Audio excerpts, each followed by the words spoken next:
बहुत बहुत धन्यवाद। अरुण जी बता रहे थे बनिए के कवि होने लगे हैं। बनिए कुछ भी हो सकते हैं साहब। बनिए अपनी पर आ जाए तो किसी को कहीं का ना छोड़ो।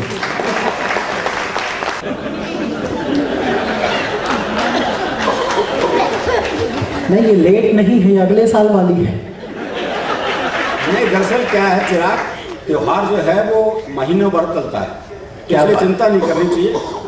और वैसे भी मैं एक बात कहा करता हूँ साहब, कैलेंडर देखकर तो परंपराएं निभाई जाती हैं। त्योहार तो जब भीतर उत्सव घटित हो जाए तब त्योहार है। आज आप उत्सव के माहौल में आइए,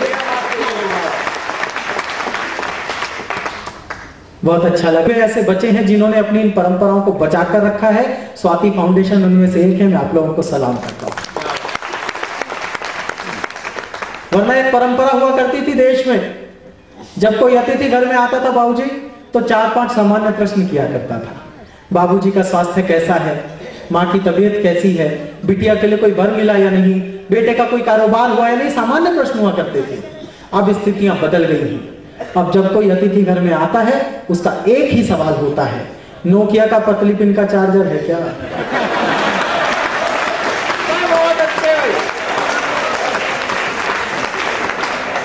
ऐसे बदले हुए माहौल में आप लोग अपनी परंपराओं को बचाए हुए हैं। आप सचमुच बड़े लोग हैं साहब। और एक और विशेष बात मैं यहाँ बता दूं अपना काव्य पाठ शुरू करने से पहले, कि इस सदन में आकर मुझे व्यक्तिगत रूप से बहुत अच्छा लग रहा है, क्योंकि मैं एक युग के बाद एक ऐसा कार्यक्रम, एक ऐसा सभागार देख रहा हूं जिसमें अग्रिम पंक्ति में महिलाएं नहीं हैं। वरना देश की हालत ऐसी हो चुकी है कि राष्ट्र, भाई साहब मैं ही नहीं देख रहा, आप क्यों देख रहे हैं उन्हें? देश की हालत ऐसी हो चुकी है नरेश जी की राष्ट्रपति भवन से लेकर नगर निगम तक कहीं चले जाओ औरतें ही औरतें भरी मिलती हैं। आदमी ऐसे किनारे लगा होता है जैसे आज अनिल अग्रवंशी जी। लेकिन साहब मैं पढ़ा लिखा आदमी हूं, मैं रिसर्च की कुछ बातें आपसे करूंगा। मैंने शोध करके एक ऐसा डिपार्टमेंट ढूंढ कर निकाला है जिसमें मैं दावे के साथ कह सकता हूं आपने कभी किसी महिला को काम करते नहीं देखा होगा। उस विभाग का नाम है दमकल विभाग। उसमें कभी कोई महिला काम कर ही नहीं सकती, क्योंकि महिलाओं का काम आग बुझाना नहीं है।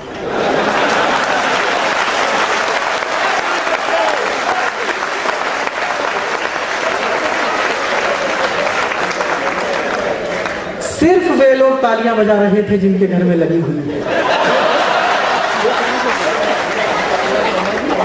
अच्छा, अगली का भी एक सूत्री कार्यक्रम होता है। आंख खुलते ही सामने वाले को ऐसी टेंशन दे दो, दिन भर घुट घुट के जिए।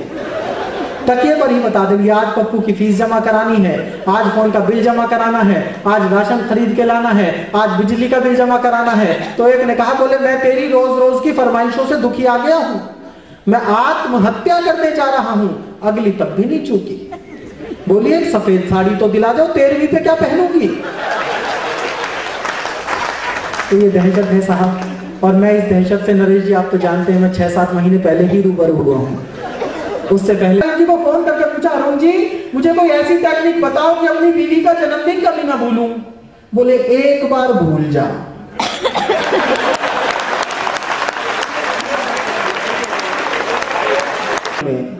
भाई को अगली पंक्ति में बैठा दिया।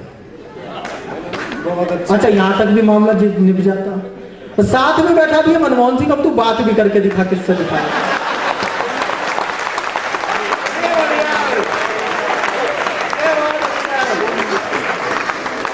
गलत बात रही हो।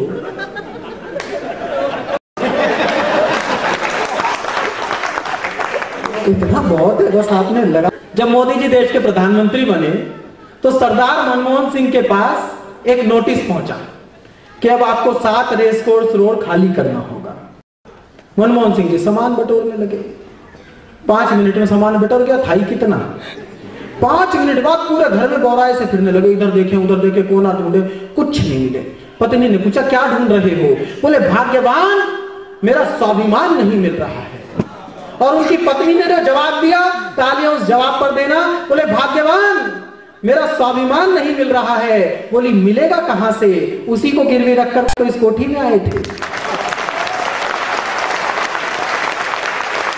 ओबामा के सेक्रेटरी ने ओबामा को फोन किया, बोले सर सवेरे से कोई फोन कर रहा है, बोल नहीं रहा। बोले नमस्ते करो, इंडिया से मनमोहन सिंह होंगे। ये उन्होंने हमारी राष्ट्रीय पहचान बनाई साहब, मैं इसके लिए उन्हें प्रणाम करता हूँ। तो तालियां बजा रहे हैं, मैं जानता हूँ आप बिना मतलब के तो किसी बात पे नहीं बजा सकते, मैं समझता हूँ साहब। वो एक शेख को खून की जरूरत पड़ गई तो बनिए ने उसे खून दिया, शेख ठीक हो गया। शेख ने खुश होकर बनिए को मर्सिडीज गिफ्ट की। अब बनिए का खून था साहब, कितने दिन चल सकता था? 15 दिन बाद शेख फिर आईसीयू में। जैसे ही बनिए को पता लगा उसने चार्टर्ड फ्लाइट कराई, उड़ के गया, फिर से शेख को खून दिया। 3.5 लाख रुपए खर्च किए, शेख ठीक हुआ। अब की बार शेख ने उसे 100 रुपए का नोट दिया। तो बनिया बोला रे पिछली बार तो तैने मुझे मर्सिडीज दी थी। बोला इस बार तो मेरी रगों में भी बनिए का खून है।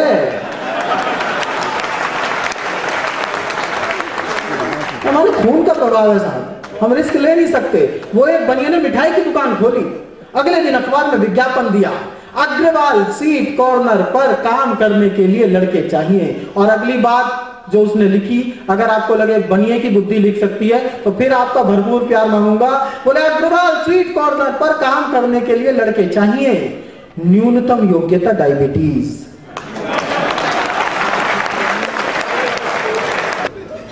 मैं आप जिन्हें बुला रहा हूं, आप उनका सरफेस देखिए।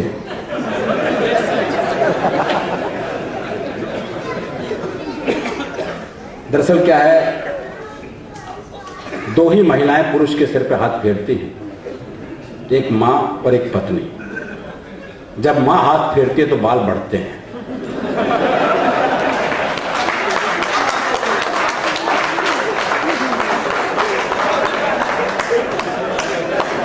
इसको देख के लगता है पूरे मोहल्ले का प्यार लिए हुए है भाई।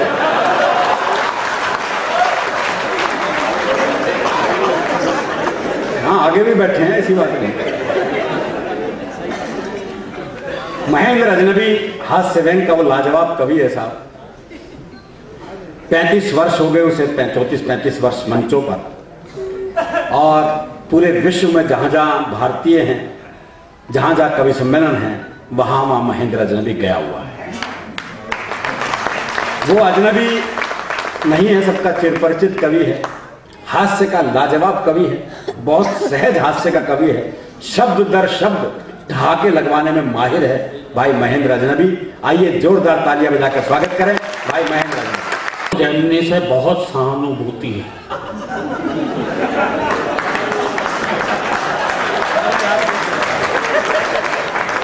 कि इसके सर पे कभी इसकी पत्नी ने हाथ नहीं फेरा। मैं सच बता रहा हूं भाई अरुण, कभी कभी सर पे पत्नी से भी हाथ फिरवा लिया करना, वरना बता रहा हूं कुछ दिनों में भालू हो जाए। अच्छा, ये तो सुंदर इतना है, गोरा इतना है, भालू भी, ये पोलर बियर टाइप का।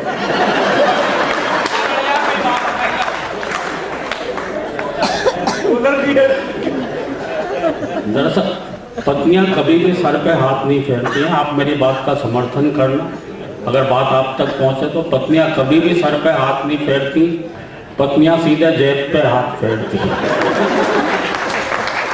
दरअसल क्या है, ये बालों वाले लोग भाई साहब जो मेरे जैसे लोग हैं ना, उनकी तरफ से जवाब दे रहा हूं इसको। ये दरअसल हम लोगों से जलते हैं,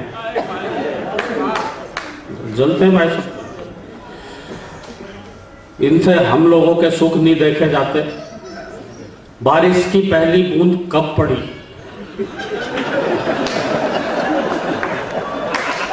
यह मौसम विभाग से भी पहले हम लोगों को पता चलता है। बस इतना जरूर है, दिक्कत ये होती सुबह सुबह ये पता नहीं लगता कि मुंह कहां तक धोएं। लेकिन बड़े मन से आप लोग सुन रहे हैं।